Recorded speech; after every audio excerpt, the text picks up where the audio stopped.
Thank you.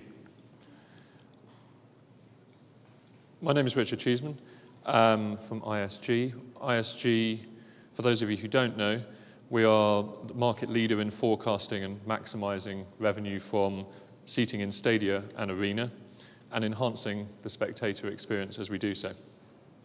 We have experience of over 60 projects across 6 continents. So ensuring long-term impact from plans to maximise revenue and spectator experience.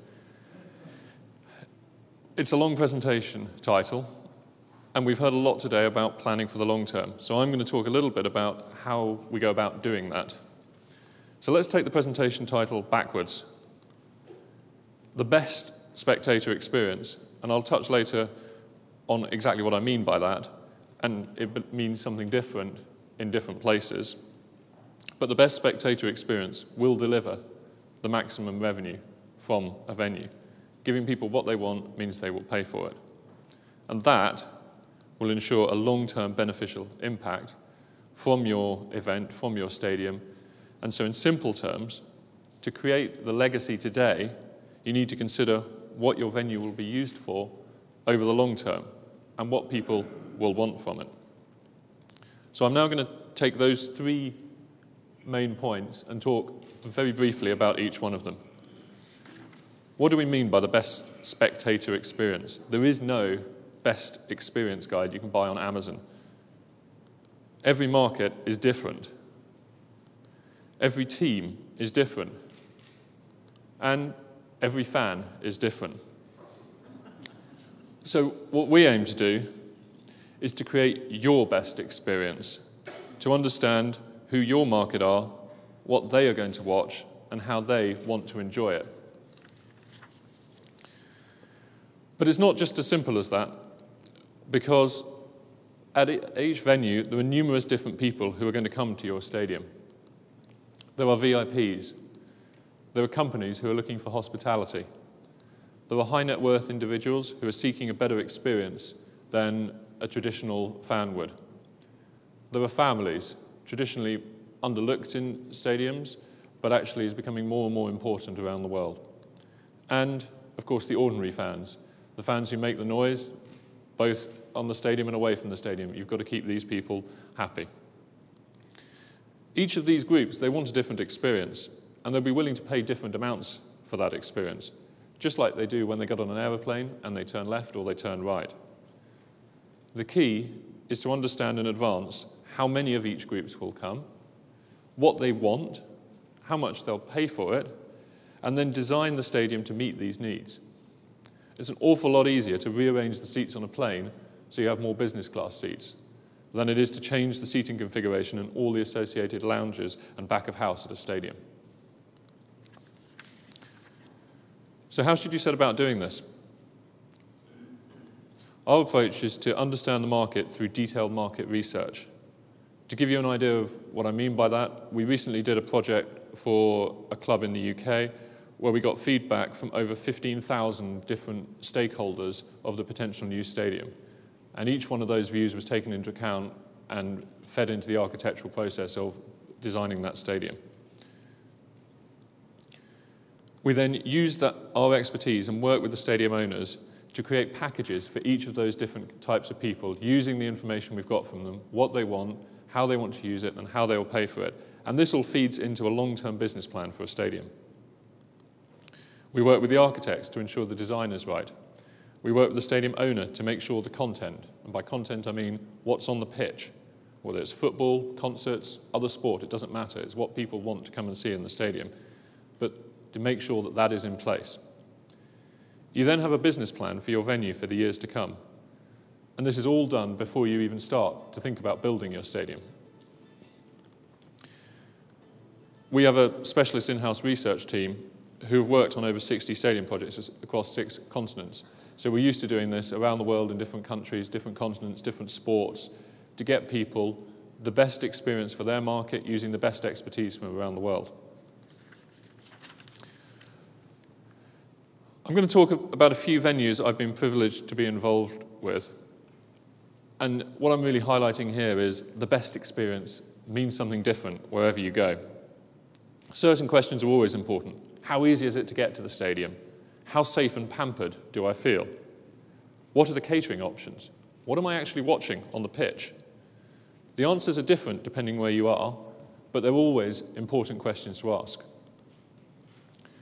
This is Wembley Stadium, football venue for London 2012, of course, and home of the England football team.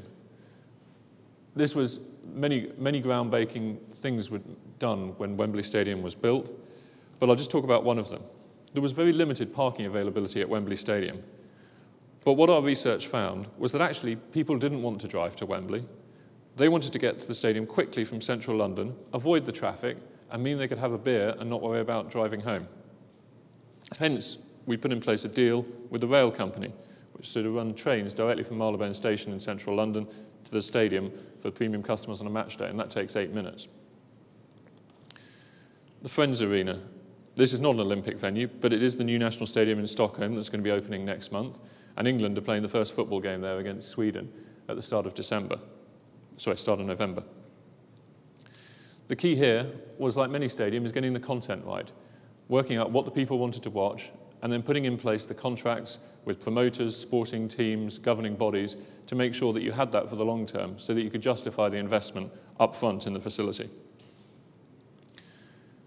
This is an Olympic stadium, or it will be, in 2016. This is the Maracanã in Rio. It's currently being redeveloped for the World Cup final in 2014 and will host the opening and closing ceremonies for the Rio 2016 Olympics.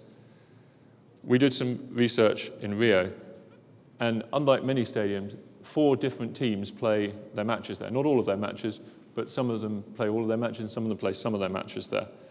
And there was a huge challenge to create a range of products for all the different people who were coming to that stadium. People who wanted to watch the best football, people who wanted to watch their team, people who wanted to watch some football.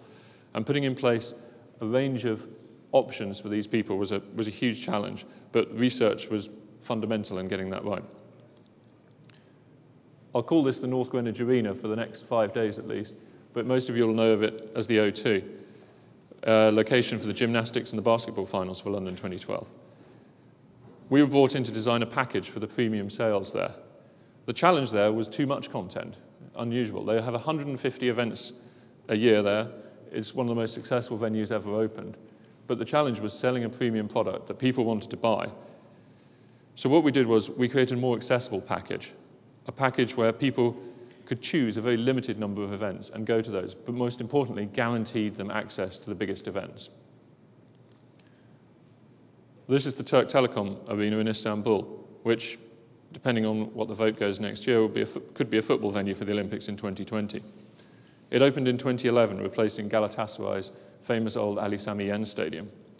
The very low quality of the old stadium meant that no one had any idea what the potential for hospitality in the Istanbul market was. Our research demonstrated huge potential, and the club will now exceed their original expectations for this new stadium by over 100% following the work we did there. And finally, this is a stadium that has only just started construction. It's the new Atletico Madrid Stadium in Spain and is on the Olympic Park if Spain are successful in their 2020 bid. Some of our research findings there were exactly what you'd expect. For example, the trend towards smaller, more intimate corporate boxes. But we were also surprised. One of the key complaints, about the existing VIP experience at the old stadium was that it was too cold. And actually, everyone wanted to make sure that there'd be heating available in the new stadium, not something we thought we'd be finding when we flew to Madrid in May. So, and I'm about to finish, but I just wanted to recap. The event, whether it's a World Cup, Olympics, World Student Games, Commonwealth Games, whatever it is, will last a month or so at most. The stadium could last 50 years, maybe more. So once again, let's take it backwards. To deliver a legacy, it's vital to plan your business model and design your stadium for 50 years, not just for 1 month, and how it will be used afterwards. Content is key. If you want to build a vibrant, successful stadium, it's vital you have long-term content in the stadium, something that people want to come and see week after week after week. And don't be afraid to think outside the box. Of the 4 Olympic stadiums before London, Our estimates are that one of them sells more tickets on an annual basis than the other 4 combined. This is Atlanta Stadium for the '96 Olympics. Now, how did they do that? They identified up front that the only long-term viable content in the stadium was baseball. Baseball is played, as most of you probably know, on a very different shaped field to athletics. So they designed the Olympic Stadium knowing which bits they'd keep after the game and which bits they'd take down and move to a different location. And so the bits they'd keep, they included all the main facilities, all of the expensive stuff, and then they put temporary facilities for the rest. It might not look anything like an Olympic Stadium today, but it's used 90 times a year, and over 2.4 million tickets were sold last year.